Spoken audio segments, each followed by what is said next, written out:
Fala pessoas, bem-vindos a mais um vídeo. Hoje estou aqui com o André e com o Francisco, como é já habitual, e vamos falar de quê? Do Mundial.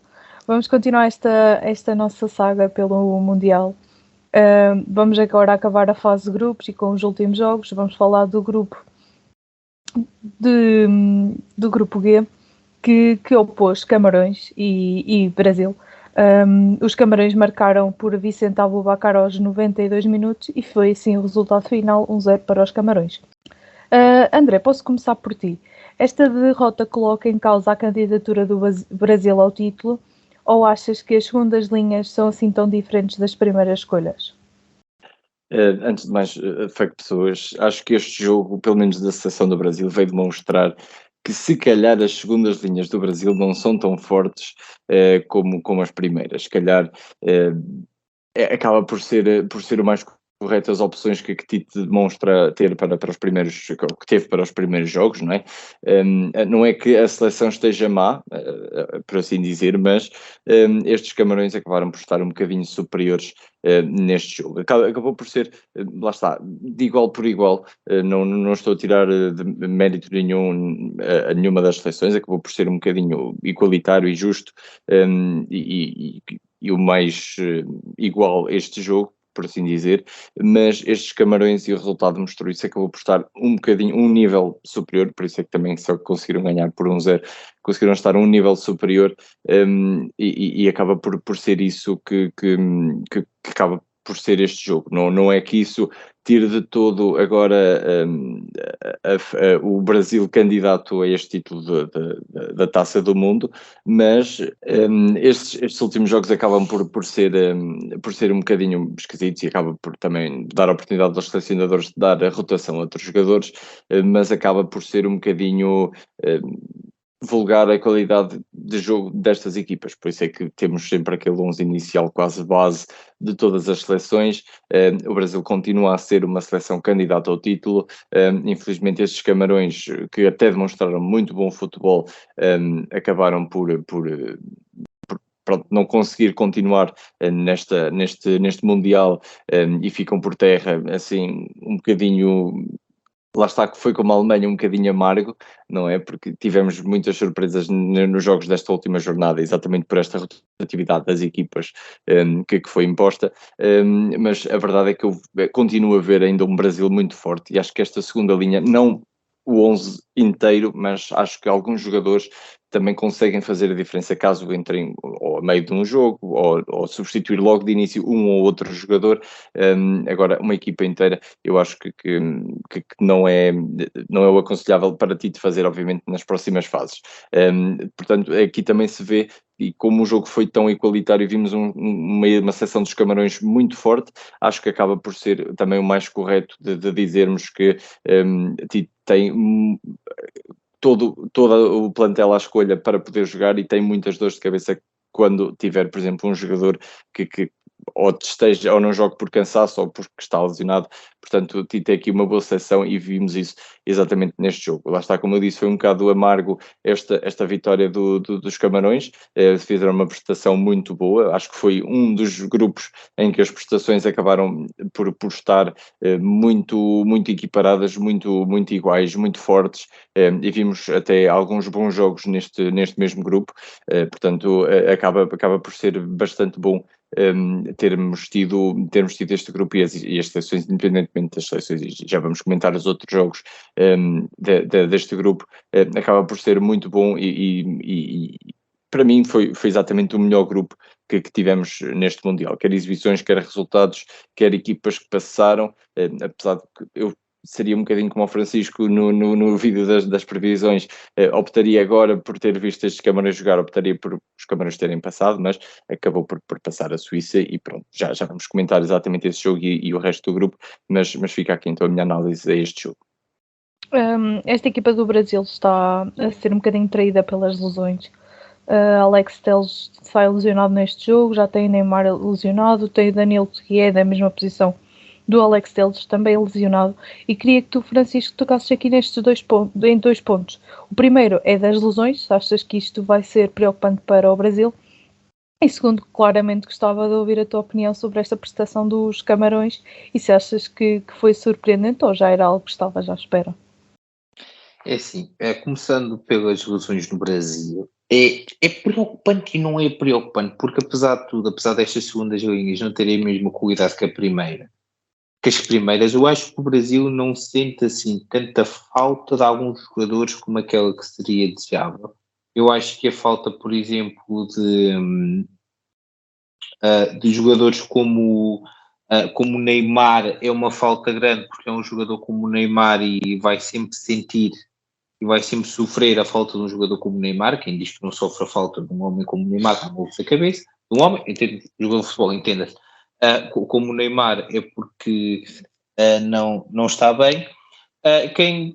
Mas tem outros jogadores que podem mais ou menos assumir aquela posição. Porque eu falo do Neymar porque a partir do Neymar pode até ter bastantes problemas em regressar ainda neste Mundial. No entanto, vamos lá ver o que é que vai acontecer e o que é que o futuro em relação ao Danilo, acho que poderá haver mais problemas. Em relação a um ou outro jogador, acho que poderá haver mais problemas, mas acho que no sumo final não vamos olhar para o Brasil e não olhamos para o Brasil com essas lesões como um fator óbvio. Acho que vamos olhar para o Brasil em jogos mais complicados, talvez como poderia ter sido diferente, mas não acho que é isso o fator que vai arrancar o Brasil da candidatura ou do seu caminho. Acho eu, até pelo menos às meias finais, acho que o Brasil tem grandes capacidades de lá ir.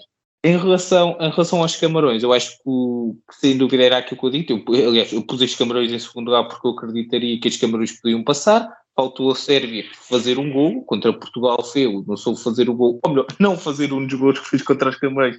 Isso é que tinha sido bonito, mas acho sem dúvida que esta seleção dos Camarões sofreu, acima de tudo, pelo azar que teve contra a Suíça, volto a dizer.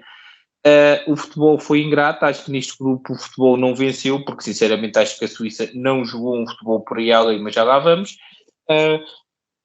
Acho, acima de tudo, que os Camarões poderiam ter passado, fica aqui este amargo, acima de tudo para mim, porque teriam jantar à borla, ou seja, é Fernando Santos que me vai ter que pagar, porque foi ele que colocou a Sérvia aqui deste Mundial, se o Fernando Santos estou à espera. E acima de tudo, é isso, é uma seleção com grande capacidade. Acho que é uma seleção que há quem diga que a camisa pesa. Quando falam em clubes, fala-se muito disso, a camisola pesa, aquilo que o clube representa, a história que o clube representa. Por isso é que se diz que muitas vezes em ações decisivas da Liga dos Campeões há quase que uma mão invisível que impede equipas como o PSG ou o Manchester City de ganharem. Que é isso, da camisola do peso, da camisola da responsabilidade da camisola. Eu acho que estes Camarões sofrem muito disso. Estes Camarões são uma seleção histórica, lógico que as outras também à sua forma, por exemplo, acima de todas, mas a verdade é que os Camarões têm isso, e é importante respeitar e perceber isso, que é que aqueles rapazes que lá estão têm um passado em relação à seleção com um imaginário, apesar de não terem um chegar muito longe e muitas vezes às partes mais decisivas dos campeonatos do mundo, tem sempre como aquela seleção africana que de um momento para o outro pode ali iniciar uma caminhada qualquer e surpreender e mandar duas favoritas embora para casa e segue o jogo. Este imaginário existe e acho que é importante termos em atenção isto. Estes Camarões infelizmente seguem. Eu por mim trocava estes Camarões poderia não ser pela Suíça, mas por algumas seleções que passaram nestes grupos trocava fácil. Eu concordo com o que vocês disseram. Contudo, acho que isto foi um jogo muito dividido. Acho que as duas equipas foram à procura do resultado. O Brasil teve mais dificuldade na aproximação à área adversária, parecia um bocadinho desligado do jogo, se calhar pela falta das grandes estrelas da companhia, por serem eles os mais irreverentes. Se calhar foi aqui a grande diferença deste Brasil para o Brasil que se apresentou nos outros dois jogos. Estes Camarões acabam por me surpreender e não surpreender, porque claramente sabíamos que esta equipa tinha qualidade, mas eu não esperava que se apresentassem tão bem neste campeonato do mundo. Vicente Aboubakar foi, sem dúvida, o motor desta equipa. Finalmente, o treinador deve-nos ter ouvido no último comentário, quando nós nos perguntávamos como é que ele não era titular nesta equipa.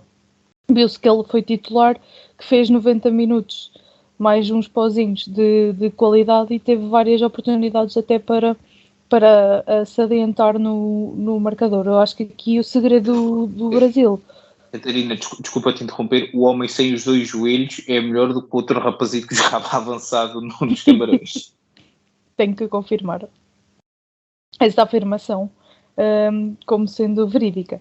Portanto, eu acho que aqui a chave foi mesmo o Ederson, que fez um bom jogo, foi muito, muito consistente na baliza. E acho que os Camarões, se calhar, não dilatam esta vantagem por mais do que um golo, por isso mesmo, pela exibição de Ederson. E acho que posso passar e posso começar por ti, Francisco. Qual foi os teus melhores e piores jogadores destas duas equipas? Atenção, eu e a Catarina não combinámos isto. O Vicente Aboubakar, destaque enorme nesta equipa dos Camarões, o homem que faz aquilo que ele fez e que acima de tudo marca o que faz com que os Camarões vençam este Brasil, é um destaque positivo, apesar de ter ali uma pontinha negativa por causa daquela expulsão, mas percebe-se. Acho que Ederson pode ser um destaque positivo do Brasil, apesar de, coitado, ter ficado ali ligado ao primeiro gol sofrido do Brasil neste Mundial, mas acontece. Davies Passini, aliás, o guarda-redes dos Camarões também teve num ótimo nível. Acho que, mais uma vez, Choupo-Moting dos Camarões, o homem sabe que o mundo já começou, quer dizer, para ele já acabou, ele percebeu-se que estava no Qatar, não, chegou lá, não, eu não vi nada dele durante o campeonato do mundo todo. Era um homem que aquilo que eu lhe chamei durante vários jogos deste campeonato do mundo não pode ser reproduzido aqui, sob pena de, enfim, disto aqui ter ser o vídeo bloqueado. Exatamente, enfim, tudo com todo o respeito, atenção, nada pessoal, apenas coitado do homem. Em relação ao Brasil, Martinelli Martinelli estava a jogar, descobri isso. Entretanto, ele estava a jogar. É importante, de vez em quando, também sabermos que alguns jogadores estão a jogar. E acho que é isso, acima de tudo, o que eu tenho a dizer sobre este jogo, sobre estes destaques. E tu, André, conseguiste colocar com mais facilidade alguém do Brasil sem ser o Ederson como um dos melhores? Ederson, independentemente do jogo e do resultado que esteja o jogo, vai ser sempre o melhor do Brasil. Mas eu acabei por considerar Bruno Guimarães, se calhar, como um destaque positivo a partir do momento em que ele entrou. Acho que acabou por pegar um bocadinho ali no jogo, tentar levá-lo um bocadinho para a frente, apesar de não ter conseguido marcar, mas foi um jogador que estava insistentemente a conseguir quase chegar à baliza dos Camarões, e depois lá está, claro, o guarda-redes dos Camarões sempre a bloquear o caminho, exatamente por isso é que também é um dos destaques positivos ao lado de Aboubakar.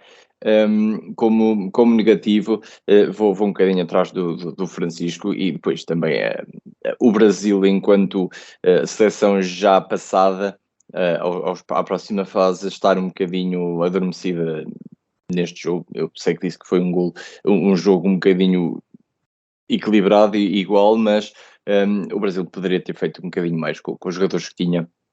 E acho que foi isso que também falhou um bocadinho esta seleção. Relativamente aos Camarões, lá está, vou atrás daquilo que vocês disseram, Choupo-Moting, acho que acaba por ser a figura mais negativa deste jogo.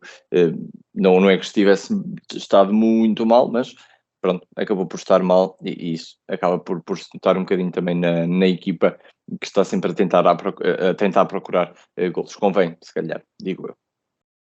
Eu aqui não vou alongar muito, acho que há pouco também fui clara quando falei dos meus destaques positivos. E vocês reiteraram isso mesmo, falaram sobre eles. Acho que não vale a pena falar muito acerca disto. É Aboubakar e Ederson como os melhores das respectivas equipas. E depois acho mesmo que Choupo-Moting e a garra do Brasil foram as partes negativas. Garra é essa que não existiu, por isso é que ponho na parte negativa. E acho que podemos passar aqui ao segundo jogo deste grupo.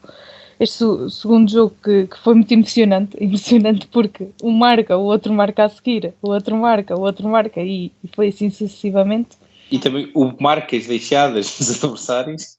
E não nas redes. Verdade, mas vocês já falaram sobre isso. Este jogo foi entre a Sérvia e a Suíça. A Suíça venceu por 3-2 à Sérvia, começou por marcar Shaqiri aos 20, Mitrovic empata aos 27, Blankovic aos 35 deixa a Sérvia em vantagem, Embolo marca aos 44 para a Suíça e aos 48 Früller faz o terceiro golo da Suíça e último. E o que eu tenho a perguntar ao Francisco é se achas que esta Suíça demonstrou a sua superioridade e porque é que achas que ela consegue passar em segundo em vez dos Camarões? Esta Suíça consegue passar em segundo em vez dos Camarões porque, do outro lado, tem uma seleção que consegue defender tão bem como o Canadá. É muito. O resumo deste jogo, eu disse isto no início, digo isto outra vez: esta Sérvia está cá porque Fernando Santos colocou a Sérvia neste Mundial, esquecendo-se que era selecionador nacional, como se esqueceu noutras alturas e já durante este campeonato do mundo. Mas a verdade é que este jogo é engraçado, porque este jogo é aquele jogo que começou e eu mandei a mensagem, cheguei acho que a comentar isso com vocês, a mensagem, que isto era aquele jogo em que eu já estava quase a adormecer aos 8 minutos. Isto aqui não andava nem desandava. Mas os homens parece que leram aquilo que eu disse e ouviram os meus pensamentos e disseram: espera aí, vamos jogar. E o jogo começou a ser quentinho, a ser interessante. Só que a Suíça tinha que marcar o 3-2. A partir daí acabou o futebol, que é uma coisa absolutamente extraordinária, que é a partir do 3-2 da Suíça acabou o futebol. Houve algumas cenas de praticamente pugilato, que eu retifiquei para ver se estava no canal certo, se não tinha mudado de canal. Até porque o passado, e agora mais a sério, o passado histórico destas duas seleções, em termos de confrontos geográficos, etc., é quentinho, é bem quentinho, infelizmente, mas a verdade é que foi um jogo interessante, em que a Suíça passa em segundo lugar, prova porque é que passa em segundo lugar, se olharmos na competição direta com a Sérvia, porque esta Suíça é superior a esta Sérvia. Aliás, neste grupo volto a dizer, aquele resultado de Camarões-Sérvia é uma mentira. Os Camarões deveriam ter ganho aquele jogo, só não ganharam, acontece.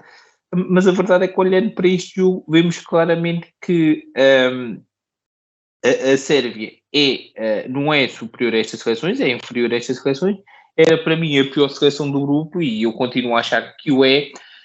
A verdade é que esta Suíça consegue passar, consegue vencer o jogo, num jogo em que é interessante em alguns momentos, foi um jogo sempre tenso, por diversos motivos e não só por jogar a classificação, mas é um jogo que fica aqui uma sombra de que os Camarões poderiam muito bem ter passado, esta Suíça passa, é justo, principalmente se compararmos com outras seleções que passaram, ou a Croácia, mas a verdade é que é um passar porque é o contexto deste grupo. Eu volto a dizer, eu acho que é mais o contexto do grupo que permitiu à Suíça passar do que propriamente aos Camarões. Eu acho que os Camarões perdem este grupo no jogo com a Sérvia e acho que é por isso que eles não passam à próxima fase.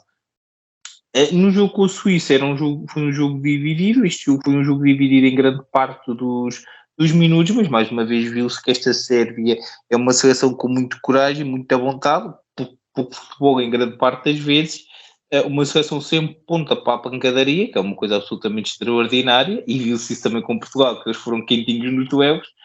Esta Suíça também não se deixou ficar atrás, foi quentinhos nos duelos, marcando assim encontro com uma seleção que nos diz muito e tendo em conta aquilo que se viu até agora, eu acho que podemos ter aqui bastante vai ser um jogo bastante duro e esta Suíça consegue endurecer os seus jogos, consegue mostrar que tem futebol, apesar de ter algumas estrelas já com alguma idade. A verdade é que mereceu passar, podemos dizer que sim, mas esta Sérvia também ficou assim. Eu acho que o resultado do jogo se deve mais porque foram duas defesas bem fraquinhas do que propriamente por ter sido um grande jogo de futebol. São duas defesas fraquinhas, dois ataques interessantes que aconteceram, mas a verdade é que a partir do 3-2 esta Sérvia foi abaixo e pouco ou nada se viu, o que é pena, porque se o jogo tivesse continuado assim, poderíamos ter ido por aí adiante e talvez ter um resultado diferente neste jogo. Eu vou pegar mesmo essa última frase que tu disseste, Francisco, e perguntar ao André se ele concorda que este jogo foi ditado por duas defesas muito fracas e por um ataque poderoso que em poucas oportunidades conseguem marcar muitos golos. Eu acho que sim, eu acho que estas duas seleções acabam por, se calhar, adormecer um bocadinho fácil demais, principalmente a nível defensivo, e depois acordam do nada quando querem atacar.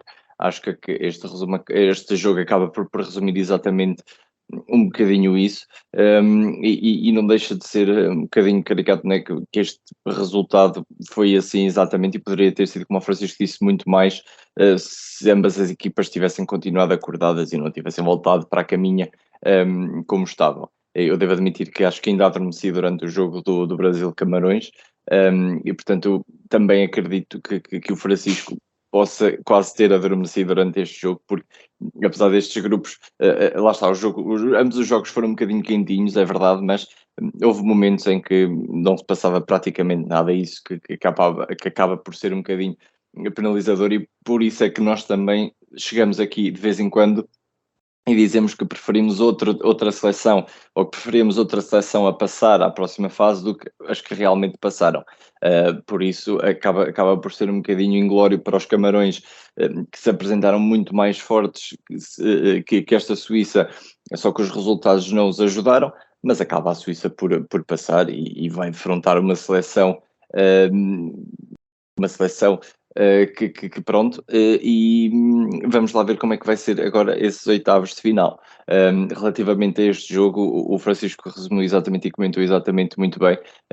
Acho que ambas as seleções estiveram mais ou menos bem relativamente a processos ofensivos. A nível defensivo, sim, deixaram um bocadinho a desejar, e pode ser que as seleções que defrontarem estas equipas aproveitem, não é nenhuma dica, mas pode ser que aproveitem estes alguns adormecimentos defensivos destas equipas, que por acaso a equipa que vai jogar contra a Suíça de vez em quando também tem, não sei porquê, deve ser europeu, deve ser uma doença europeia, mas é triste depois também termos este jogo, independentemente do passado histórico das seleções e dos países em que estas seleções fazem parte, é triste termos o tipo de acontecimentos que houve em jogo. Acho que é uma coisa que não diz o que é o futebol, e que só vem exatamente danificar a imagem deste jogo e deste Mundial. Deste Mundial já é difícil de verificar, porque já está identificado, mas deste jogo é um bocado triste. Ficamos assim então com esta vitória da Suíça por 3-2, conseguiu chegar à frente bastante, com bastante surpresas e marcar os 3 golos que conseguiram dar a passagem então à próxima fase. Caso já não sei se caso a Sérvia passasse, empatasse, digo, se os Camarões não teriam a hipótese de passar com este resultado. É uma coisa que sim, o empate da Sérvia com a Suíça, os Camarões conseguiam passar, a menos que o empate fosse de 4-4 para ter aquela igualdade de golos. Pronto, então a Sérvia só se lembra de marcar exatamente como o Francisco. Então por isso é que o Francisco estava a dizer que a Sérvia só se lembra de marcar golos assim que lhes dão vitórias em momentos em que não necessitam. Mas pronto, é assim, fica assim este resultado. Infelizmente, a nível futebolístico passa a Suíça, pelo menos a Suíça sempre é melhor que a Croácia está nos oitavos, por isso ficamos assim. E que a Sérvia também, e ficamos então assim com este resultado, com um resultado que pronto, podemos achar alegre, triste, ou independentemente do que seja, mas acho que um dos jogos que vem a seguir nos vai tirar um bocadinho mais tempo, portanto não me vou alongar muito mais, e acho que posso passar agora a palavra a ti, Catarina. Eu aqui também não vou acrescentar muito mais do que aquilo que vocês disseram, acho que fizeram uma excelente análise, e este jogo é muito marcado por defesas muito fracas e ataques poderosos, no sentido de efetivamente houve golos. Para mim este jogo ia ser um bocadinho mais morto, porque achava que estas duas equipas iam tentar jogar mais defensivas para segurar o resultado e ir lá à frente, mas duas equipas que jogam tão parecidas, que gostam de jogar no contra-ataque e tudo mais, acho que se demonstraram aqui, especialmente a Suíça, queria ir atrás deste resultado porque realmente precisava da vitória.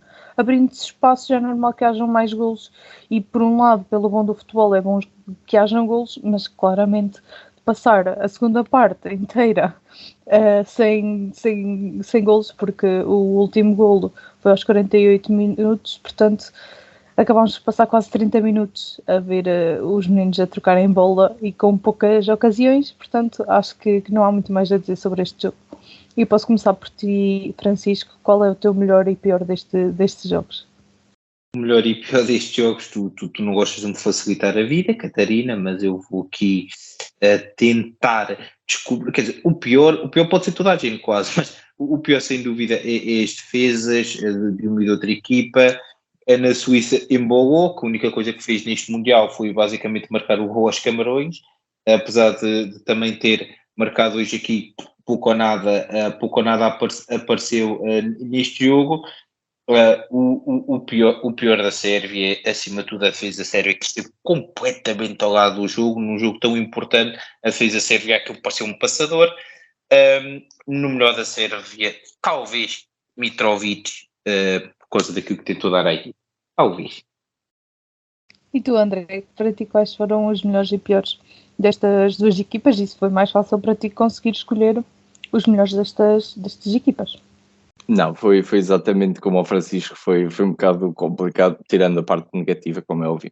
E para além daquilo que o Francisco disse, eu acrescentaria a pancadaria que acabou por haver dentro de campo. É uma coisa que não vem dignificar exatamente o futebol enquanto desporto, portanto, acho que é a coisa mais negativa que houve dentro do campo. Relativamente ao positivo, concordo também com o Francisco relativamente às duas seleções. Temos Mitrovic, que pronto, tentou-se destacar no lado da Sérvia, do lado da Suíça também não tivemos assim um que se tivesse destacado muito mais. Eu diria se calhar um bocadinho o Embolo, mas lá está, esteve um bocadinho longe daquilo que já mostrou, e fica assim este jogo um bocadinho ditado, apesar de ter tido muitos gols, fica aqui este jogo um bocadinho ditado pela pobreza que foi de destaques, neste caso, a nível negativo. A Sérvia esteve horrível a nível defensivo e a Suíça, pronto, acaba também por pecar um bocadinho, não esteve tão mal como a Sérvia, mas também peca um bocadinho. Aqui eu concordo com os vossos pontos negativos, acho que não há muito mais a acrescentar. Já do lado positivo, acho que Tadic também se pode destacar aqui como um ponto positivo desta equipa da Sérvia. Já da Suíça, acho que Shaqiri e Xhaka, acho que foram aqueles que tentaram ali agitar mais aquela linha ofensiva, e acho que são aqueles que eu acho como mais positivos desta equipa, a par daquilo que vocês acabaram de falar. Acho que podemos dar por concluído este grupo. Passou então em primeiro lugar o Brasil com 6 pontos, em segundo a Suíça com 6 pontos também, em terceiro ficaram os Camarões com 4 e em último ficou a Sérvia. Vamos agora então passar para o último grupo, o grupo H. Começamos então com o jogo entre o Ghana e o Uruguai. O Uruguai vence esta partida logo na primeira parte por 2-0. Arrascaeta, se não for assim, eu peço desculpa. Arrascaeta, acho que é R. Arrascaeta marcou aos 26 e 31 os 2 golos que deram a vitória ao Uruguai. E a pergunta que eu tenho para vocês, posso começar por ti, André. Achas que o Uruguai mostrou que merecia passar, enquanto que o Ghana acaba por desiludir neste último jogo? Eu vou responder-te fazendo uma pergunta. O Uruguai esteve realmente a jogar contra quem? Porque contra outros jogadores, não é verdade? Verdade seja dito, este Ghana, não sei, não desapareceu. Não lhe apeteceu vir. Era o último jogo, deviam ter compromissos, deviam ter um jantar de Natal já com as pessoas da seleção, assim no início do mês para despachar a coisa, mas eu não vi muito esta seleção do Ghana a jogar. Eu acho que este Uruguai pode ter mostrado neste jogo que merecia passar, mas teve outra equipa que mostrou ainda mais que merecia passar, e que nós já vamos comentar exatamente isso, mas acaba por ser também, lá está, acaba por ser um bocado inglório estas vitórias que estas equipas acabam por dar, só que depois, lá está, apenas correspondem às exibições nos últimos jogos, quando já quase as contas estão quase todas a dar impossibilidade dessa equipa passar, ou quando existe aquele momento em que a outra equipa que também vai passar, que está a jogar no outro jogo, acaba por marcar e passar ela para a frente, portanto acaba por ser muito confuso. São equipas que, como já não dependem de si, acaba por ser muito complicado garantirem a passagem. Aqui o Uruguai, mostrou-se muito mais forte do que se mostrou nos jogos anteriores, não só por ter marcado os 2 golos, apenas porque a presença dentro de campo deste Uruguai foi muito diferente daquela apresentada no primeiro e no segundo jogo deste grupo. E vimos aqui um Gana também muito, muito apagado. Se calhar o Uruguai também se aproveitou deste Gana muito desaparecido deste jogo para também se impor e conseguir marcar os 2 gols, apesar de ter tido dificuldade também, diga-se de verdade, que também teve muita dificuldade em marcar estes 2 golos ao Gana, mas a verdade é que este Gana não se mostrou como o Gana que se mostrou também nos 2 primeiros jogos. Portanto, estas equipas parece que se trocam todas a nível de exibições e de golos, acabam por trocar tudo na última jornada, e depois quando nós vemos os jogos e pensamos, olha, até merecia, só que lembramos nos jogos anteriores, se calhar não, há outra seleção exatamente que merece e já passou, felizmente, e portanto acaba por ser um bocado agridoce e um bocado confuso também para nós analisar e ver especificamente, porque nós não podemos ver especificamente um jogo, temos de ver exatamente o grupo e como foi a equipa durante o grupo, e acaba por ser então o resultado mais justo e a passagem mais justa, independentemente da tristeza que os jogadores acabam por pensar e por passar no final destes jogos.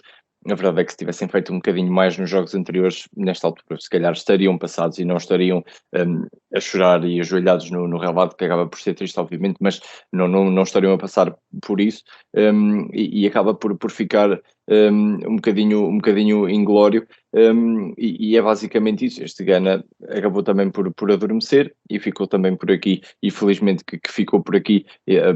Eu já retiro tudo o que disse dos comentários anteriores relativamente a esta equipa do Gana, porque neste jogo mostrou-se muito aquém daquilo que poderia ter feito. Acho que poderia ter feito um bocadinho mais, não é que estivesse muito mal, mas poderia ter feito muito mais e exatamente aquilo que apresentou nos jogos anteriores. Aqui é de salientar que o Uruguai precisava apenas de um golo para passar para a próxima fase. E pegando um bocadinho nisto, achas que tu, Francisco, que o minuto-chave desta partida foi quando o jogador do Gana, André Ayew, falhou a grande penalidade aos 21 minutos? Ou achas que isso não mudou em nada o decurso do jogo?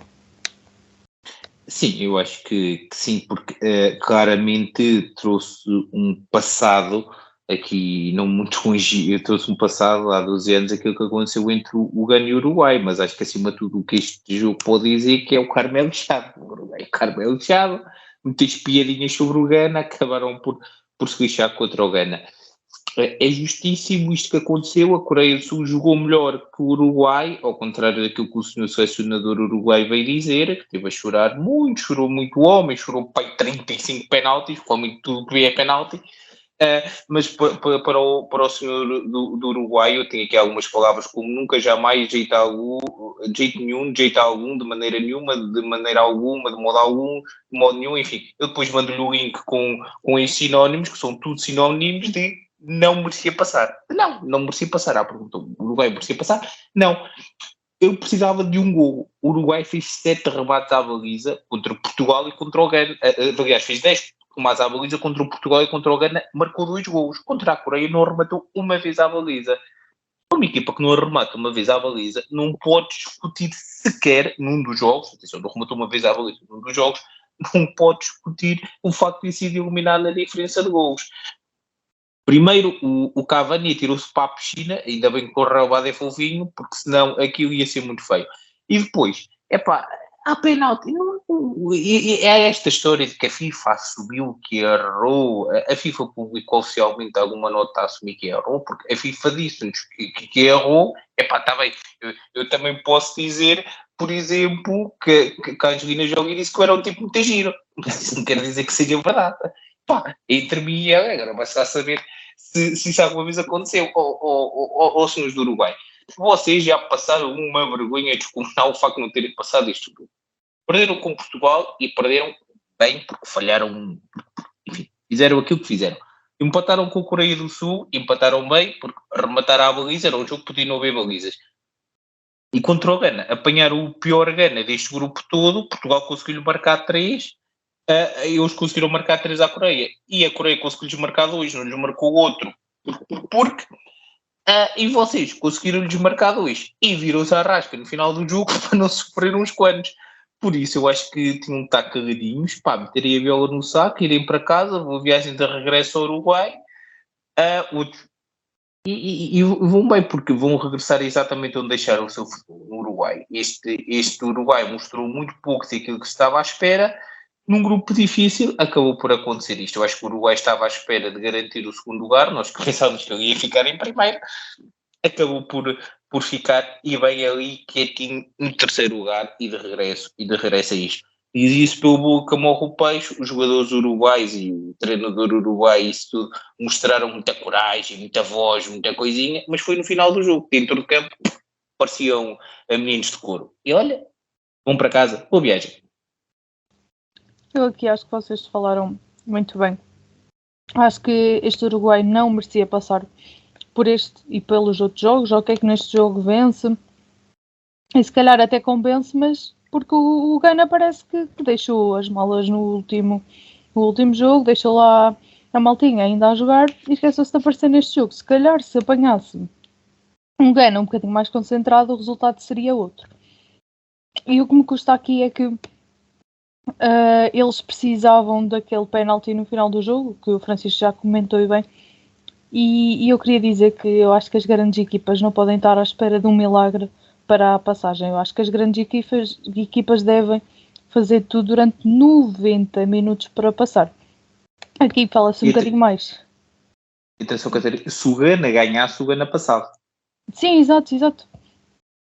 Mas acho que aqui o mais importante é que as equipas entendam, seleções, quando falo equipas, falo das seleções, que esta fase de grupos é feita por 3 confrontos. E não é por ganharem um que merecem passar à próxima fase. Ok, tudo bem, podem ter tido azar num dos jogos, sofreram um gol de penalti, chutaram 1000 vezes à baliza e nenhuma entrou. Pode acontecer uma vez, mas agora, este Uruguai... A Argentina, desculpa te interromper outra vez, mas aconteceu à Argentina, por exemplo. Exato, ela dos 3 jogos, apesar de ter perdido, sempre tentou e se esforçou para tentar marcar golos e podia ter mesmo ganho os jogos.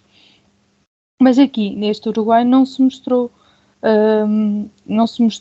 capaz de conseguir se debater contra estas equipas. E fala-se, não eram de equipas de uma qualidade absurda em comparação a eles. Eles têm mais que futebol para poder ganhar. E nós próprios, na nossa antevisão, falaram, pelo menos vocês dois, eu dei o primeiro lugar a Portugal porque estava muito confiante desse primeiro lugar. Vocês próprios falaram que a Argentina passaria em primeiro com poucas dificuldades. E eu acabo por concordar com vocês nessa altura, porque efetivamente eles têm a melhor seleção, mas aqui não se provou isto. E eu acho que o treinador também deixou assim um bocadinho a desejar com a forma como mexeu com a equipa, especialmente nos últimos minutos, trocar ali a Arrascaeta e Darwin a 10 minutos do fim, e é difícil atacar sem avançados, não é verdade? Acho que convém ter os avançados lá na frente para conseguirem atacar.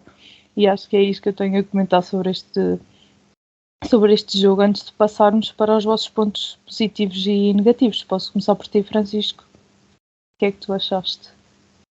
Eu queria colocar o ataque do Uruguai como destaque como ponto negativo porque precisava mais gols, mas vou colocar o selecionador uruguaio nesta posição, porque no final do jogo estragou tudo.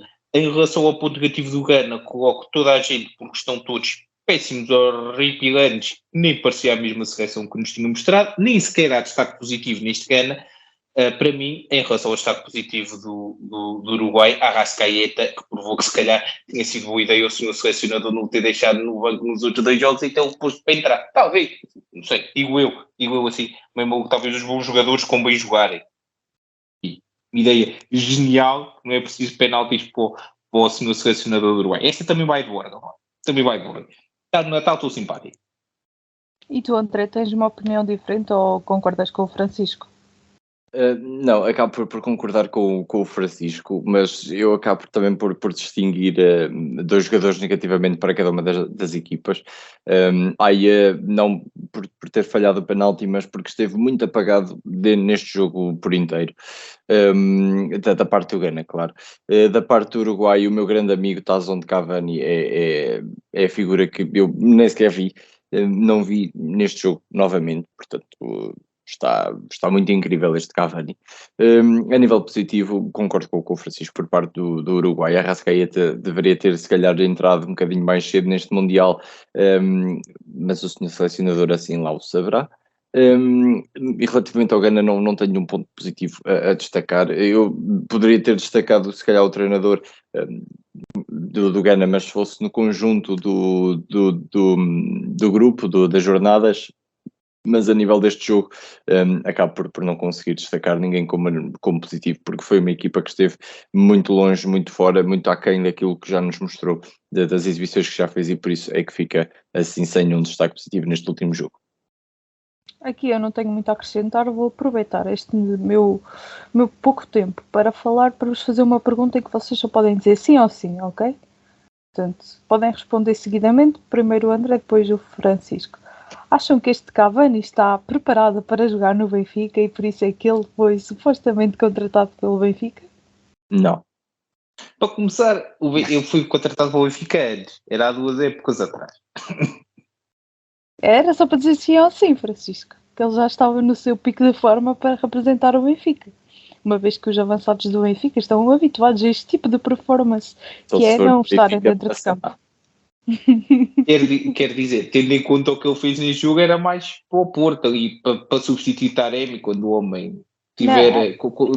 Os Jogos Olímpicos estão a chegar, o homem precisa de ir para a classificação ou para a nota artística. Pronto, vocês já estão a descambar. Era só para vocês aceitarem que o Cavani era um jogador perfeito para o Benfica. Sim, foi 8.4 aquele mergulho. Benfica de Massamá, não tenho nada contra o Benfica de Massamá, mas nem sei se existe um Benfica. Muito boa gente no Benfica de Massamá. Existe? Não sei. Pronto, vou pesquisar. Qualquer coisa assim. Catarina, existe uma terra chamada Benfica em Lisboa. Pronto. Existe o Benfica de Castelo Branco. Também. Pronto. Enquanto a Catarina continua a apresentar o programa, eu vou procurar. Vamos aqui apresentar o nosso último e o nosso grande jogo, que opuseram uma grande equipa contra uma equipa mais fraca, e falo da grande equipa como a República da Coreia ou Coreia do Sul, como vocês preferirem. Portugal entra derrompante neste jogo e marca aos 5 minutos, e foi isso que aconteceu do lado português. Depois só deu a República da Coreia, só deu a Coreia do Sul, em que Kim Jong-un aos 27 marca para a Coreia e aos 90+1 faz o 2-1 que lhe dá a passagem neste grupo, por Ahyang Engshan. Não confunda o nome do marcador do primeiro gol com outra pessoa. Sim. Este não tem ares de ditador, pelo menos dentro de campo. Até porque isto é a Coreia que gosta de democracia, ok? Foi ditador em campo porque marcou um gol. Foi ditador para a baliza. É verdade. Ditou o destino deste jogo. Eu fiz um movimento que vocês não viram, foi um bocado esquisito. Graças a Deus. Vamos então à primeira pergunta, que é: a seleção perdeu, e acham que se deveu à alteração do 11? Acham que esta segunda linha é muito fraca? O que é que me têm a dizer? Posso começar por ti, Francisco? Eu ainda bem que me faz essa pergunta, Catarina, porque eu acho que esta derrota se deve, primeiro, à forma como a equipa joga, e depois uma substituição que aconteceu aos 65 minutos, em que entrou um rapaz chamado André Silva, ou um rapaz chamado Cristiano Ronaldo Santos Aveiro. Eu já vou explicar o porquê de eu achar isto, apesar de fazer já esta prévia. O Cristiano esteve mal neste jogo, falhou gols que não é habitual vermos o Cristiano falhar, falhou gols aqui com o pior Cristiano que nós vimos até agora, marcava aquele gol quase de joelhos. Teve mal no lance que dá o gol do empate à Coreia. Mas a boa verdade é que Portugal, a partir dos 65 minutos, desapareceu completamente de campo. Atacar está quente, não foi só André Silva, é certo, o rapaz que entrou com ele, chamado Rafael Leão, também pouco ou nada, ou quase ou quase nada. Jogou, o único lance que me lembro dele foi um espetacular passe para a bandeira ao lado de canto, que chamaram aqui o remate. A verdade é que, mais uma vez, se prova aqui que não é só por marcar gols que Cristiano Ronaldo joga nesta seleção. E depois houve aquela coboiada que ele supostamente ficou chateado com o Fernando Santos, quando na verdade ele estava a falar para um jogador coreano. Enfim, já há imagens que provam isso, apesar de um conhecido canal que o Cristiano Ronaldo costuma-lhes atirar o microfone para o olho ou dizer que não o conhece, ter mostrado imagens a dizer que aquilo era a verdadeira imagem, mas é uma imagem do outro lado do campo, filmada num telemóvel ali mais ou menos no final dos anos 40 de 1143, porque a qualidade daquilo vem de borrões brancos e vermelhos, não sei bem o que é que aquilo é ali, pode ser um jogo Portugal-Coreia, pode ser uma Praça de Touros em Espanha, porque não se percebe muito bem o que é que ali está. Mas a verdade é que, e agora falando a sério, a verdade é que Portugal perde este jogo bem. É duro dizer isto, mas eu fiquei feliz por Portugal ter perdido este jogo, porque primeiro provou-se uma coisa, que afinal André Silva e Rafael Leão não estão assim tão preparados como isso para assumir a titularidade desta equipa, porque a partir do momento em que estes dois assumem e Portugal desaparece basicamente completamente a nível ofensivo, houve ali um ou outro momento, mas de resto Portugal desapareceu quase completamente a nível ofensivo. E atenção, eu gosto bastante de André Silva, concordo com o talento de Rafael Leão, chamemos-lhe assim. A verdade é que prova que alguma coisa na seleção não está assim, não é assim tão claro, e que isto do futebol não é só por jogarmos bem no clube ou por termos um nome assim muito bonito que deve ser. Há que provar em campo, há que mostrar em campo, e a partir do momento em que temos um jogador que falha os gols como o Ronaldo falhou, que está mal como o Ronaldo esteve, que está, mas que no entanto consegue dar mais à equipa do que os outros, alguma coisa de grave se passa, e se calhar não é com o tipo que está a titular, não é? É com os outros, porque se todos nós conseguimos concordar que o Ronaldo esteve mal, e concordamos, quer dizer, eu acho que é mais ou menos óbvio que os outros dois que entraram tiveram ainda piores, se calhar o problema não é no titular da seleção, é nos outros dois. Digo eu, assim, meio nervoso, que é assim que as situações passam. E depois, fiquei também um bocadinho feliz porque isto aqui provou, mais uma vez, se calhar, ok, ganhou o Euro 2016, mas se calhar exagerámos um bocadinho quando mandámos o Paulo Bento embora, porque eu recordo que aquele mítico jogo em Aveiro, que é a expulsão do Paulo Bento, Portugal esteve melhor. Eu não sei o que é que se passou ali, a gente achou que Portugal jogou horrível naquele jogo. Portugal esteve melhor. Portugal fartou-se de atacar, fartou-se de arrematar, fartou-se de fazer coisas. Não conseguiu marcar e depois quer dizer que Portugal jogou mal. E mais uma vez voltamos assim. Paulo Bento, não estando no banco, conseguiu dar um nó tático a Fernando Santos, não é propriamente também uma obra de arquitetura muito difícil de fazer. Esta Coreia jogou exatamente da mesma forma que tinha jogado até aqui e ganhou um jogo. Ainda não houve uma seleção que percebeu. E que tal não deixarmos estes gajos da Coreia lançarem o contra-ataque? Não houve ainda uma seleção até agora, destas três, que raciocinou e fez esta ligação mítica. Vamos ver se Tite consegue fazer ou não essa relação e perceber que, se calhar não convém deixarmos estes gajos lá no contra-ataque. E vamos já ver o que é que vai acontecer, mas é uma derrota justíssima de Portugal, porque mais uma vez acontece aquilo que é habitual, que é Fernando Santos no jogo, e depois começa a meter Williams e companhias para dentro de campo. Enfim, o William no gol está extraordinário, esteve ali muito bem a fazer acompanhamento à relva, ali ele mete o pé, não percebi bem aonde, porque ele supostamente tentou jogar à bola, mas mais uma vez faça assim. E mais uma vez foca-se as atenções na seleção nacional num não caso, aquilo é nitidamente um não caso, em torno de Cristiano Ronaldo, e volto a dizer que Portugal é extraordinário. Imaginem que aquilo que aconteceu na Bélgica aconteceu no balneário português. O que é que ia acontecer? Porque se acham que uma entrevista que nada tem a ver com os jogadores da Seleção Nacional, coloca em causa o ambiente da Seleção Nacional, se acham que tudo isto apesar dos jogadores dizerem, por acaso até nem há problema, e mostrarem claramente que não há problema, continuamos a insistir a dizer, não, há um problema. Nós temos este problema. E uma coisa aqui como benfiquista, e acho que o André vai concordar comigo, eu adoro o Eusébio. Eu não falo da Catarina porque é outro ponto.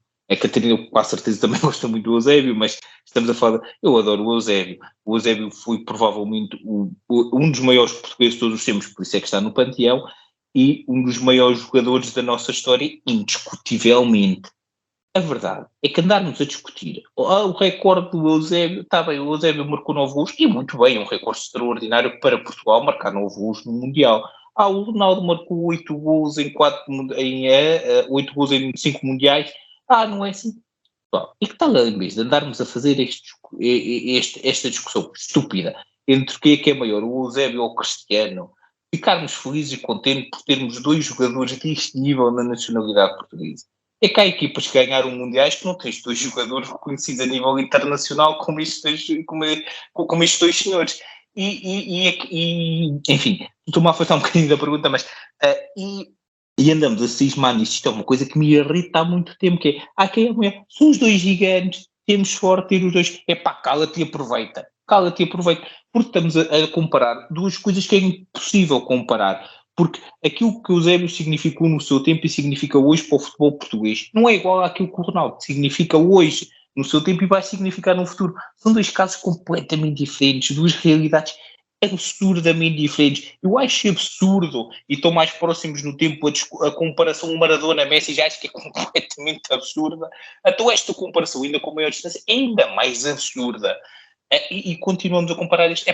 Parem com essa comparação, com essa medição, e desfrutem. Temos 2 tipos muito afins, muito grandes, com personalidades diferentes, que significaram diferente. Vamos desfrutar e vamos dizer, nós no nosso país temos estes 2, amigo, o que é que tu tens no teu? Se calhar tem mais piada isso do que andarmos com esta edição. Lembramos que aqui o nosso amigo, o herói aqui dos nossos amigos espanhóis, nem sequer era de origem espanhola, está bem? E não havia como Portugal. Antes de Moçambique, infelizmente, fazia parte de Portugal. Nessa altura nem era isso. Por isso, se calhar, convém nos divertirmos e aproveitarmos estes 2 grandes jogadores. Antes de passar aqui ao André e fazer-lhe a pergunta. Peço desculpa por este parênteses. Antes de passar aqui ao André e àquilo que ele achou deste jogo e à pergunta que eu tenho para lhe fazer, eu queria deixar aqui claro que fico muito feliz de não ser a única pessoa que não gosta do Rafael Leão e que gosta de ser agressiva com ele. Obrigado, Francisco, por este momento, para não me sentir sozinha. Eu não disse que não gostava do Rafael Leão. Eu disse que respeitava quem acha que ele tem talento para ser titular na seleção. Pronto. Mas não gosto de acho que eu não presto na seleção. Acho que mais me vou impor aí. E eu não consigo correr metade do homem. Verdade. Ou o Jota. O Jota, sim. O Jota, pelo menos, às vezes tenta passar a bola aos colegas. Portanto, acho que é um ponto positivo para o Jota. A mim também não exagero, porque o coitadinho, eu a próxima vez que correr 5 metros já não me levanto mais. Ele também não correu muito mais que isso. Mas, pronto, outras questões. André, eu sei que estás ansioso por falar sobre este jogo. E por isso mesmo te pergunto se o Francisco aqui acabou por tocar uma das perguntas que eu tinha, se era se o resultado tinha sido justo ou não. Deixo também essa para tu responderes e queria-te perguntar se achas que o Vitinha e o Dalot mostraram neste jogo que deveriam ser titulares desta equipa. Portanto, resumidamente, falares um bocadinho sobre o resultado e sobre o Vitinha e o Dalot neste jogo. Sim, vou começar por fazer assim, uma análise rápida ao jogo e já respondo às tuas perguntas. Vou muito atrás daquilo que o Francisco disse. Nós vimos uma segunda linha de Portugal um bocadinho muito apagada. Neste jogo foi uma coisa por demais. Esta falta de ideias, falta de energia para avançar para a frente e para conseguir marcar o gol. Nós marcámos um gol, não sabemos como, e depois jogámos à Benfica do ano passado, em que passámos a jogar apenas para defender e assegurar o resultado, coisa que acabou por nos prejudicar e a Coreia acabou por aproveitar exatamente muito bem isso, e acabou por marcar os 2 golos que lhe acabaram por dar a vitória. E não fez mais do que a sua obrigação, porque a equipa que está no jogo tem de marcar e tem de procurar exatamente o golo, e foi isso que a Coreia esteve sempre à procura também desde o início do jogo, ou praticamente desde o início do jogo. Por isso, respondendo já à primeira pergunta, eu acho que sim, que o resultado foi justo, Pronto, perguntaste-me se tinha sido injusto. Pronto, não foi injusto, foi um resultado muito justo para a Coreia, porque apresentou muito mais do que Portugal apresentou neste jogo, e deixou-me muito envergonhado termos uma segunda linha de uma seleção e jogadores que temos, que foram convocados pelo próprio selecionador, até mesmo o próprio selecionador, que eu no vídeo passado até cheguei a dizer que queria que o Sr. Fernando Santos se lesionasse e depois até vim pedir desculpa e acabo por me arrepender de ter pedido desculpa. Para verem ao nível de vergonha em que eu estou, porque este jogo foi muito ao lado. Todos os jogadores, se calhar tirando um ou outro, e já os vou referir, um ou outro é que não estiveram tanto ao lado, mas o resto tivemos uma equipa, não sei que equipa era esta. Concordo que Vitinha e Diogo Dalot fizeram exibições melhores do que os restantes jogadores da equipa. Acho que foram os dois que se calhar mais impulsionaram, dos poucos que mais impulsionaram a equipa a ir à frente, e conseguir procurar algo mais do que só um golo e jogar à defesa. E tivemos também o Diogo Costa também sempre na baliza, quase a tentar negar os golos. Aqueles 2 golos são praticamente impossíveis e são pouca culpa tem o Diogo Costa ter sofrido aqueles 2 golos, e acaba por ser muito revoltante nós termos uma seleção com tanta qualidade individual, com tanto talento individual. Somos, acho que, a 5ª seleção mais cara deste Mundial, e só temos acima, penso eu, que Espanha, Alemanha, Brasil e França. E portanto é muito incrível termos a 5ª seleção mais cara deste Mundial, pelo que eu vi no outro dia. Não sei se estou certo ou errado, também peço desculpa se estiver errado, mas é incrível termos uma seleção que joga tão mal, num jogo tão, não era muito importante, é verdade, porque Portugal já tinha passado, mas seria muito importante se nós passássemos em primeiro e que garantíssemos a passagem em primeiro com uma vitória, porque assim garantíamos que não jogávamos logo contra o Brasil numa primeira fase.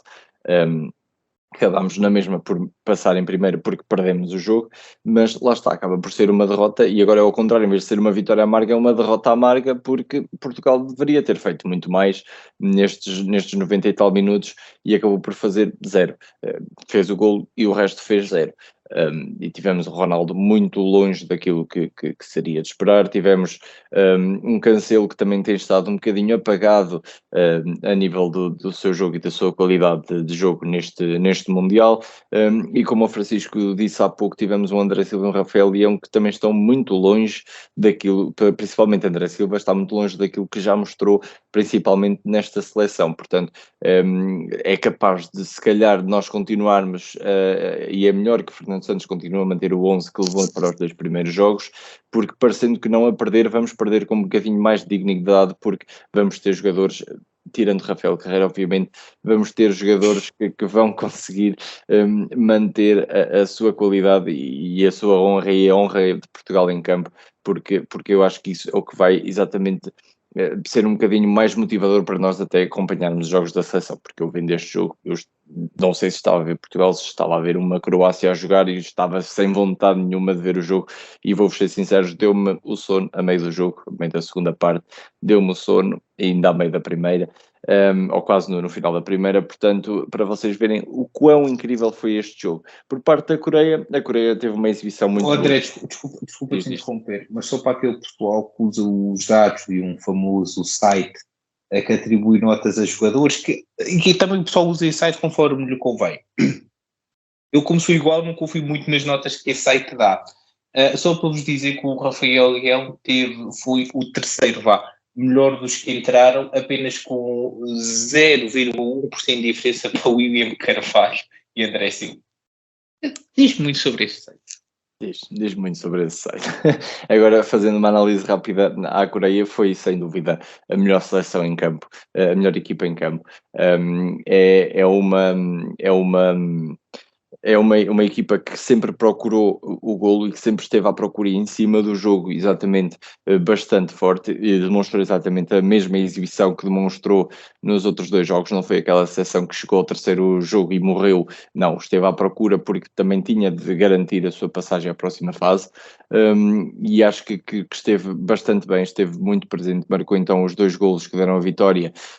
O segundo golo, muito erro da nossa defesa portuguesa, portanto não sei o que é que estavam 4 pessoas ao pé de um e ninguém conseguiu fazer nada, mas pronto, acaba então por ser justa esta vitória, porque a Coreia mostrou-se muito mais equipa, muito mais seleção que Portugal, e não sei se é por esta segunda linha, ou por a terceira, ou pela primeira, ou pela quarta, ou por a que quer que Fernando Santos queria e utilize.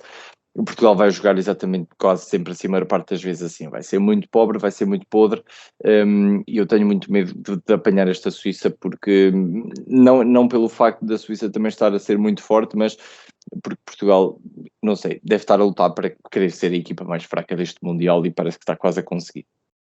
Eu só gostava de dizer uma coisa antes de falares, Catarina. Imaginem este Portugal nas mãos de Paulo Bento. Portanto, André, eu vou procurar aqui uma equipa de boxe, porque sinto que estás a precisar de extrair toda essa raiva e toda essa frustração e não por cima da nossa seleção. Portanto, pode chamar o Fernando Santos e metê-lo dentro de um saco de boxe. Eu, se calhar, é igual. Pronto, vamos tentar ver o que é que se arranja e quem é que se Vamos tentar não ser presos por ameaças da pela selecionador nacional, pode ser? Obrigado. Pronto, eu queria fazer aqui uma análise um bocadinho mais pormenorizada aos jogadores. Acho que Diogo Costa, não há muito a dizer, não tem culpa destes 2 golos. Podia ter feito melhor, podia, mas claramente a culpa não é dele. Diogo Dalot, para mim, tem que ser o lateral direito da seleção. Quem não concordar, por favor, retire-se e não diga que veja os jogos da seleção. Diga que veja apenas ali um ou outro recorte e acho que ficamos por aí. António Silva, para espanto de algumas pessoas, esteve bem. Acho que não comprometeu e que não é de todo culpa dele os golos, porque acho que aqui é uma culpa coletiva e não individual. João Cancelo foi para a esquerda e, como eu disse no nosso vídeo de quando falámos do nosso 11, o lado esquerdo deve estar enfeitiçado porque ninguém joga bem do lado esquerdo. Portanto, Cancelo, independentemente de trocar da direita para a esquerda, da esquerda para a direita, continua muito aquém das expectativas. Mas atenção que jogou melhor à esquerda que tem jogado à direita. Isso também é verdade, também posso confirmar isso. Ruben Neves fez um jogo ok, acho eu, não há muito a dizer, podia ter feito um jogo melhor, claro que sim, podia ter sido pior, já vimos que podia ter sido pior. O Vitinho acho que é um sim para o nosso 11, acho que tem que alinhar de início e acho que foi o único jogador que estava ali interessado em tentar mexer, porque eu via o pobre do rapaz, passa para aqui, passa para ali, não há linhas de passe, passa para ali, passa para lá, não há linhas de passe, e assim é complicado. Eu acho que o Mateus Nunes esteve muito apagado neste jogo, acho que podia ter feito melhor pela qualidade que tem. Ricardo Horta, Mateus Nunes. Sim, eu jogo. Pois. não me lembro, sinceramente. Ele, eu sei, pediu para sair mais cedo. Tinha umas coisas para tratar. Ok. Para consultar às 5. Exatamente. Ricardo Horta faz o golo, tem ali uma outra jogada, mas acho que não acrescentou muito mais a esta equipa. Cristiano Ronaldo foi o que o Francisco falou, acho que não tenho muito a acrescentar. E o João Mário, malta, se querem conflitos na seleção, criem um conflito entre João Mário e João Cancelo, porque aquilo está grave. O João Cancelo hoje não acertava um passo com o João Mário. É aquele que mandava a bola para o Zig e o João Mário estava no zague. Portanto, se querem conflito, criem entre estes 2 jogadores, porque realmente alguma coisa se passa ali. Não sei se o João Cancelo via o João Mário com 18 anos e com uma capacidade de corrida abismal, porque ele só lhe passava a bola para as quintas para o País de Gales, como se costuma dizer. O João Mário nunca na carreira foi rápido. Não sei o que é que o João Cancelo queria, velocidade nunca foi um ponto anunciado ao João Mário. O homem pensou que tivesse o Rafa daquele lado. Esqueces o seu avisar que ele estava na seleção. Se calhar foi isso. E acho que assim, do 11 inicial, acho que é estes pontos que eu queria falar. Não vou bater outra vez no Rafael Leão, porque eu já disse que o rapaz tem dificuldades em passar a bola aos colegas de equipa. André Silva ficou aquém das Tu viste a expectativas. rematar também. Sim, também. O João Palhinha, que eu pensava que ele vinha acrescentar mais agressividade e que ia conseguir controlar este meio campo, viu-se que estava complicado e que não conseguiu. E acho que este é assim a minha análise a este jogo. E acho que se nós queremos ganhar este Mundial temos que fazer aqui alterações. E o Bruno, notou-se hoje que o Bruno faz diferença neste meio campo e que a agressividade que ele impõe neste meio campo é que tem feito com que Portugal tenha ganho os 2 primeiros jogos um bocadinho mais tranquilo do que este jogo que se avizinhou. A Coreia esteve muito bem, só levou muito a equipa para a frente, destacou-se muito pela sua qualidade, tanto defensiva como ofensiva. Nós vemos o Son a defender e a tentar dar por tudo para esta equipa e acho que mereceram claramente esta vitória. E agora passamos então para os pontos positivos e negativos. Posso começar por ti, Francisco? Eu acho que tu disseste tudo muito bem, eu vou atrás de ti. Vitinha é o ponto de longe positivo para mim na seleção e de longe melhor em campo da seleção nacional. Acho que eu percebo e vou colocar aqui Cristiano Ronaldo no ponto negativo, 2 pontos, por causa daquilo que eu disse, porque não é o Cristiano Ronaldo habitual que nos habituou a marcar gols. Eu acho que o Cristiano Ronaldo, um bocadinho melhor forma, tinha marcado, e também não se esqueçam que o sucesso do homem é o nosso sucesso. Não sei se já repararam, o homem bater recordes, nós ganhamos coisas, enfim. Mas infelizmente acho que teve mal, acho que também tem que dar o ponto negativo a Mateus Nunes, porque eu tenho esquecido que ele estava a jogar, por isso diz muito da forma como Mateus Nunes jogou. Pela primeira vez desde o início do Mundial, o Ruben Neves não está no ponto negativo, palminhas para o Neves. Em relação a ponto, e também o Rafael Leão é por negativo, porque entrar e fazer tão pouco, mais vale estar no banco. E como pontos positivos, tenho de destacar também Diogo Dalot e Vitinha. Foi aquilo que eu disse. Em relação à Coreia, eu acho sinceramente que o ponto negativo nesta Coreia é muito difícil destacar, é talvez ali alguns momentos defensivos ali, principalmente parece que bolas ali por cima os centrais têm alguma dificuldade a captar, o que não faz sentido nenhum ali. O quinteto Kim tem muitas dificuldades, o quarteto, neste caso de defesas, tem muita dificuldade em bolas ali por cima, que eu nunca percebi muito bem como é que isso funciona. Em relação ao ponto positivo desta Coreia do Sul, é sem dúvida o Sun, que faz pensar se o Sun, com todo o respeito, eu acho que vão perceber isto que eu vou dizer, se o Sun é daqueles jogadores que tem azar no país onde nasce, entre aspas, em termos futebolísticos, porque imaginem este homem ter nascido numa seleção com um bocadinho de melhor companhia, de mais qualidade, o que é que este homem já podia ter feito na seleção. Acho que é um bocadinho como o Salah. Teve azar, a intenção futebolística, atenção, nada contra os países, está bem? Nada contra os países. Volto a relembrar, nós somos pela paz, pelo amor, pela igualdade, pelos selecionadores, nós gostamos de vocês, ok? E tu, André? Eu gosto de ser confuso. Bem, eu. Tu, André, não fales mal do selecionador, por favor. Agora estamos em clima de paz e amor. Então não posso falar. Ok, vamos passar então à frente. O André só volta daqui a 4 dias. Não, relativamente aos meus pontos positivos, tenho de destacar os mesmos que vocês, Vitinha e Diogo Dalot, foram aqueles que mais se destacaram de longe a nível positivo. A nível negativo, Fernando Santos, principalmente, é o cabecilha deste ponto negativo, porque independentemente de ser uma segunda linha, há que haver uma preparação para que essa segunda linha jogue, não é só pôr 11 jogadores em campo, olha, eles lá farão qualquer coisa, eu aqui estou só a ver. E vou mandando os berros lá para dentro e pronto, e aponto e faço coisas. Não é só isso, convém definir táticas, principalmente a nível defensivo, também um bocadinho a nível ofensivo, não é só meter lá o Ronaldo e esperar que toda a gente ataque e passe o Ronaldo para marcar, mas pronto. Relativamente à Coreia, eu a nível negativo não consegui sinceramente pôr nada a nível negativo, tirando o facto de ganhou a Portugal. Acho que esse é o único ponto negativo que a Coreia fez neste jogo, porque é Portugal, não é? Relativamente a ponto positivo, Son, é inegável a qualidade deste jogador, mas mesmo a nível de seleção é um jogador de nome e que na seleção consegue mostrar exatamente o porquê de ser um jogador de nome na equipa em que está presente.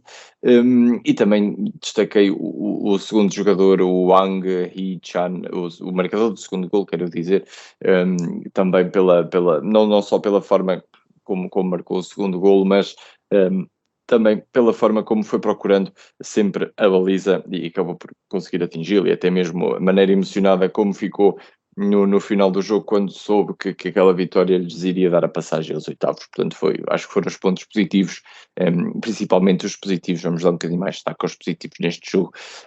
Acaba por ser isso o melhor deste jogo, e acaba por ficar na memória, não só destes jogadores, mas também em nós, porque parecendo que não, nós acabamos por ter um bocadinho de coração e ficamos um bocadinho emocionados com isto. Eu acho que aqui não tenho muito a acrescentar. Eu já tinha falado daquilo que eu achava que tinha sido pontos positivos e negativos da minha parte quando falei um bocadinho sobre o jogo, e acho que não me vou alongar porque vamos ter aqui um jogo. Querem jogar? Estão preparados para jogar? Vamos a isso. Não. Roda, parece árvore das patacas. Toma um beijinho. Quem se lembra da mítica árvore das patacas? Antes de irmos ao jogo, esqueci-me aqui de dizer a classificação deste grupo. Portugal passou em primeiro com 6 pontos, República da Coreia em segundo com 4 pontos, Uruguai ficou em terceiro com 4 pontos também, e em quarto ficou o Ghana com 3 pontos. Vamos então ao nosso... A nossa previsão não precisas dizer, não acertamos, não vale a pena. Vamos avisar, não acertamos. Acho que nós devíamos gozar connosco. Se vocês quiserem uma coisinha, nós a gozar com a nossa previsão, comentem aí que nós também vos trazemos. Exatamente, acho que agora o André e o Francisco falaram muito bem sobre aquilo que foi a nossa previsão. Mas vamos ao nosso joguinho. O nosso joguinho vai consistir em quê? Nós vamos falar aqui um bocadinho sobre os oitavos de final. Cada um vai ter 30 segundos para dizer quem é que passa das duas equipas, o resultado e porquê. Queremos aqui frases muito sucintas, porque já sabemos quanto mais falamos, mais a geneira dá. Portanto, vamos dizer aqui rápidos, curtos, e vamos tentar acertar estes jogos ao máximo. Portanto, o que vai acontecer, eu pergunto, digo qual é as duas equipas, passo a palavra a um deles, ou quando chegar a minha vez, começo a contar os 30 segundos e eles têm esse tempo para falar. Vamos então começar com Inglaterra-Senegal, que vai ser inclusive dia 4/12. E posso começar por ti, André. O que é que tu achas? Eu acho que vai passar o Senegal, vai ser muito surpreendente. Vai passar o Senegal por 2-0, uma coisa assim, vai ser muito surpreendente. A Inglaterra vai ser muito surpreendida, não vai ser a prova de fogo, mas eu acho que o Senegal vai chegar um bocadinho a roupa ao pelo a esta Inglaterra, que a Inglaterra vai ficar um bocadinho devastada com este Senegal forte que se vai apresentar. Resultado? 2-0. Francisco, Inglaterra-Senegal. 3-0, contra-ataque. O contra-ataque do Senegal vai aniquilar esta defesa inglesa, com o Maguire à cabeça a fazer bastante figura de Maguire, basicamente, que é falhar todos os lances que disputa. Já queria dizer que o Maguire vai outra vez sentar-se no chão e estar assim meio perdido. O homem anda sempre perdido por isso. Eu só fico triste se ele um dia tenha levado com a bola uma bola do Jota na cabeça e tenha ficado assim por causa disso. Se calhar, quem sabe. Pode ser. Portanto, pode ser. Agora é a minha vez. Inglaterra-Senegal. Eu acho que a Inglaterra vai ganhar por 1-0 nos descontos. E é isto. Porque o Senegal, infelizmente, vai estar um bocadinho apagado neste jogo. Vamos então passar para o segundo jogo. França-Polónia. Posso começar por ti, Francisco? Este é provavelmente os jogos mais secanos destas oitavas de final, uma vez que a França vai tranquilamente passar o carro em cima da Polónia, 4-0 para a seleção francesa, numa vitória fácil contra uma das seleções que tem desiludido bastante neste Mundial. A França, candidata ao título, vai provar isto. A minha opinião também vai muito em contra ao que o Francisco disse. 3-0 para a França, jogo tranquilo e bem conseguido pela equipa francesa. André, França-Polónia? Eu vou um bocadinho como o Francisco disse, 4-0 para a França. Acho que a França não vai demonstrar exatamente aquilo que ainda tem para dar, vai jogar exatamente o necessário, porque esta Polónia está muito fraca, mas vai ser uma vitória folgada e fácil desta França. Agora vamos passar ao Marrocos-Espanha. Posso começar eu.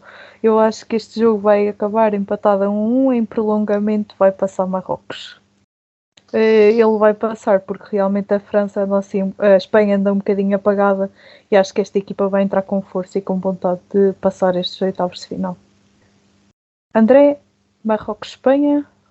Eu acho que a Espanha vai ganhar 1-0 a Marrocos. Vai ser um jogo muito equilibrado. O Marrocos vai dar muitas dores de cabeça à Espanha, mas a Espanha, infelizmente, vai conseguir chegar lá e marcar por Álvaro Morata, também muito ironicamente, e acho que vai ser esse o desfecho deste jogo. Temos aqui uma previsão muito explícita até dos marcadores. Muito bem. Sem saber ler nem escrever, que é já hábito de Morata. Francisco, Marrocos-Espanha. Este provavelmente é um dos jogos mais complicados de prever deste fase de grupos, apesar do mau momento espanhol. Acho que as individualidades espanholas vão sobrepor a Marrocos. Com um 2-1 resultado final, segue a Espanha encontrar uma equipa a seguir. Vamos então passar para Portugal-Suíça. Francisco.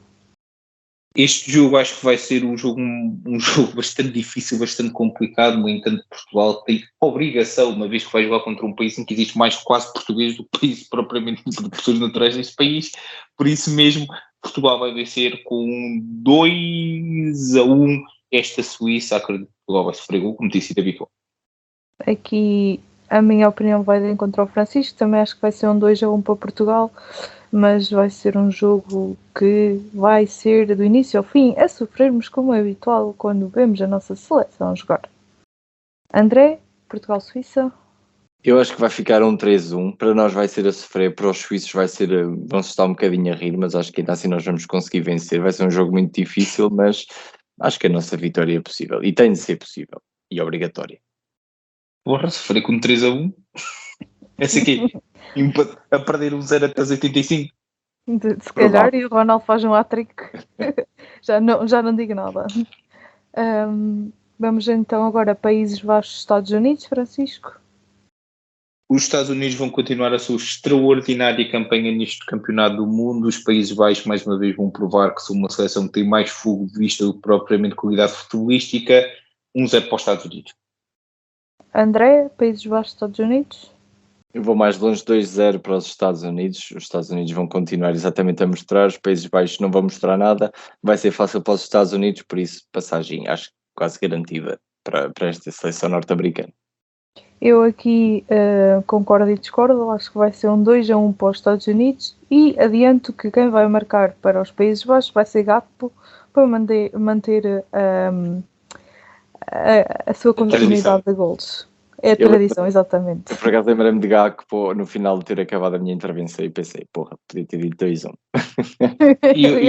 Eu a pensar que estava com muita fé em passar nos Estados Unidos, o André vem com 2-0. Vamos então agora para o Argentina-Austrália. André, o que é que tu achas?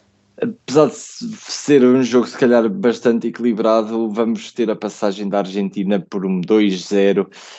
A Austrália vai tentar chegar lá, mas a Argentina vai apanhar sempre o contrapé e vai conseguir marcar e ganhar. Não sei por quem, mas é o que vai acontecer. Francisco, Argentina-Austrália. Eu não sei onde é que o André veio equilíbrio neste jogo. Eu acho que foi muito bonito o que a Austrália fez até aqui. No entanto, vai encontrar uma dupla, Lionel Fernandes ou Enzo Messi, como quiserem, que vai completamente aniquilar esta Austrália. 5-0 para a Argentina. Portanto, o Francisco está muito convencido por esta Argentina. Também está com fome de golos. Acho que sim. Eu aqui acabo por concordar com vocês dois. Acho que a Argentina vai ganhar claramente este jogo. 3-0 para a Argentina. Eles vão querer descansar porque vão ter jogos um bocadinho mais à frente. Portanto, 3-0. Vamos ter agora uma Croácia-Japão. Posso começar eu. Eu acho que esta Croácia já chegou onde tinha que chegar. O Japão vai ganhar 2-0 para esta equipa e segue assim para a fase seguinte. André, Japão-Croácia. Eu ainda te digo mais, esta Croácia chegou onde não devia ter chegado, mas Japão vai passar, acho que 3-0, só para mesmo, ali para a Croácia sair barriga cheia. Francisco, Japão-Croácia. Eu sei que vocês estão assim a falar muito, eu concordo sim com o André, a Croácia nem sequer está, no entanto vai começar a vencer 1-0 e o Japão der remontada impõe o 3-1 final. Pronto, acho que é interessante esse resultado. Vamos agora então para o último jogo, Brasil-República da Coreia. Posso começar por ti, Francisco? Este jogo vai ser muito complicado. De um lado temos um Brasil que joga muito bem, mas joga muito para a frente. Do outro lado temos uma Coreia do Sul muito rápida no contra-ataque. Eu acho que isto vai ser aquele jogo interessante de se ver. Eu acho que a equipa brasileira, no entanto, vai levar vencido. Lembra-se que eu disse equilibrado, mas o Brasil vai vencer 4-1. Um jogo muito interessante e muito agradável de assistir. Equilibrado, portanto. Agora ia dizer André Francisco, portanto estamos muito bem. André, Brasil, República da Coreia. Depois reclamam de mim dos resultados que eu digo e que o jogo vai ser equilibrado, mas pronto. Eu acho que vai ser um jogo muito complicado para ambas as seleções. No entanto, acho que o Brasil vai passar um 3-1. Acho que será. Não vai ser um jogo fácil, não vai ser um jogo difícil, mas o 3-1 acho que será o resultado final para o Brasil. Eu, como gosto de ser diferente de vocês, acho que isto vai ficar 2-2, vamos a prolongamento e a Coreia vai marcar em prolongamento este Brasil, vai ficar 3-2 e passa a Coreia em prolongamento. Só porque o Ederson não vai estar na baliza. Exatamente. Isso é que é fenômeno. Exatamente, porque eu quero uns quartos de final entre Japão e Coreia. Acho que vai ser super interessante, nós não sabemos quem é quem. Portanto, acho que sim. Atenção, eu não me revejo neste comentário agora da Catarina. Para aviso, as opiniões ditas neste grupo são individuais e eu não me responsabilizo pelas opiniões de ninguém. Eu estou a dizer isto porque os rapazinhos são muito parecidos uns com os outros. Não estou de modo algum a dizer que as culturas, os países são o mesmo, ok? Acho que é melhor darmos por terminado o vídeo. Eu reforço que eu não tenho nada a ver com a opinião da Catarina. Portanto, isto foi tudo uma brincadeira, maltinha. Nós adoramos o Japão e a República da Coreia. Um beijinho para vocês. Konnichiwa, arigato. Pronto, vamos então dar por terminado este vídeo. Já tiveram agora as nossas previsões para o que vão ser estes oitavos de final. Esperemos acertar mais do que aquilo que vamos errar. Daqui a uns dias vamos trazer-vos todo o acontecimento destes jogos e mais comentários acerca deles. Até lá, fiquem connosco. Espero que levem estes vídeos como uma forma de brincadeira, não levem isto como a realidade e tudo muito sério. Nós gostamos de brincar e se às vezes dizemos aqui algumas coisas que possam ser interpretadas de outra forma, não são. Estamos apenas a brincar e a levar isto de uma forma descontraída. Fiquem desse lado.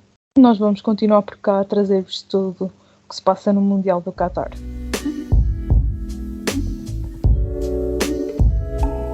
Espera, esqueci-me de dizer para comentar e para coisa e tal. Driving